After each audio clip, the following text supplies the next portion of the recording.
Welcome to Kindness Stories, where we bring you real, heartfelt tales that remind us all that kindness, courage, and standing up for what's right can change the world.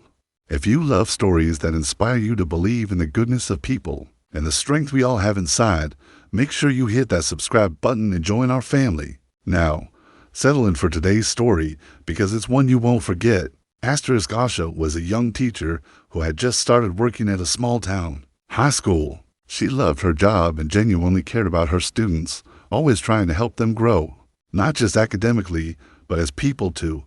She believed that every student, no matter how difficult, deserved a chance to feel seen, understood, and encouraged. But sometimes, that belief was put to the ultimate test. In this school, there was a group of students who had gotten used to doing whatever they wanted. They came from powerful families, kids whose parents were local politicians, business owners, and people with enough money to make problems disappear. They thought the rules didn't apply to them, and unfortunately, most of the teachers had given up trying to discipline them. They would break things, bully other kids, and even talk back to the principal, knowing they would get away with it. They thought they owned the place but when Asha came in, she didn't get the memo. She treated every student the same. She didn't care who their parents were or how much money they had.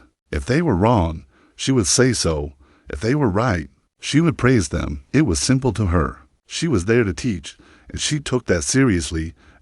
One afternoon, during a history lesson, one of these boys, his name was Samir, made a cruel joke about another student's appearance. The class laughed awkwardly, but Asha wasn't having it. She stopped the lesson and calmly asked Samir to stand up. She looked him straight in the eye and said, "Samir, in this classroom, we don't tear each other down, we lift each other up. You owe your classmate an apology." Samir scoffed. "Are you serious? It was just a joke," he said, crossing his arms. "It doesn't matter if you think it's funny," she replied firmly. "It hurt someone else. That's not acceptable. Apologize." The entire class fell silent. Nobody had ever spoken to Samir like that. His face turned red. He muttered an apology under his breath, and Asha continued with the lesson. But Samir wasn't going to let this go. That night, he told his friends what had happened, and together, they started plotting. They wanted to teach this new teacher a lesson she would never forget. Days turned into weeks. The group made snide remarks in class, left graffiti on her classroom door, and spread rumors about her. But Asha didn't let any of it get to her. She knew that if she showed fear, they would feel powerful. So she smiled, kept her head high, and kept doing her job. One day, they decided to take it further. Samir and his gang waited for Asha after school when she was walking home. They cornered her in a narrow alley near the school grounds. There was nobody around. One of them had a phone out, ready to record. Well, Samir said with a smirk, "Miss Perfect Teacher, you think you're better than us? You think you can embarrass me in front of everyone?" Asha stood her ground. "Go home, Samir. This isn't the way." He laughed.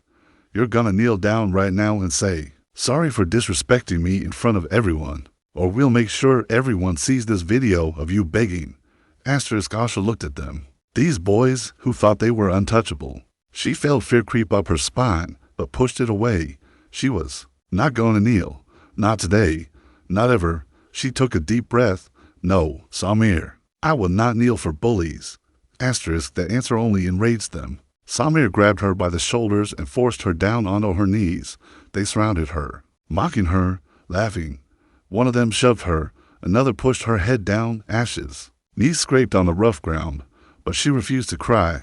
She refused to beg. She stared at them defiantly.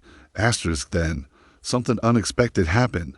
A small voice called out, "Hey, stop that." It was Amir, a shy boy from her class. He was standing at the end of the alley with his phone out. "I'm recording. Let her go."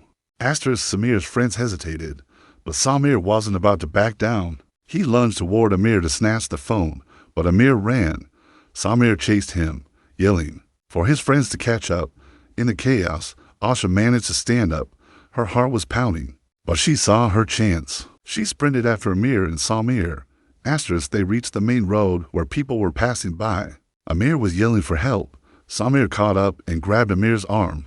Trying to wrestle the phone away, Asha ran up, grabbed Samir's shoulder and pulled him back with a strength she didn't know she had. He fell to the ground, stunned,